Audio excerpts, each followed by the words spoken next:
сме свидетели, не само аз. Ето, ние се занимаваме. Искам тук да изкажа голямото си разочарование на това, което в самото начало го каза, че наистина тази атака се оказва икономията политическа. На всичкото отгоре се намесиха и прокуратура и така нататък. Това ред на мисля ще ви кажа, че ние 10 дена губим време да асфалтираме двете кръстовища. Тук долу на Хаджидимитър на Дамаски мост. В смяната на документацията е вече в нашата работа почва се намесва прокуратурата, което ми няма още не ми харесва.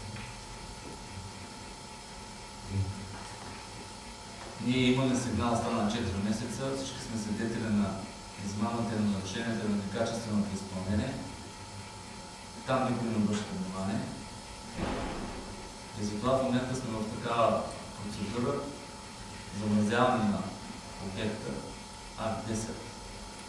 И тук сме възлагали на надзора, който всъщност трябва да ръководи целият процес, но изпълнителът отказва да извърши превентивни асфалтово-кладъчни дейности. Днес ще му възложим тогава и за тази канализация, да видим дали ще го направи. То навсякъде е опасно, то не е само сега.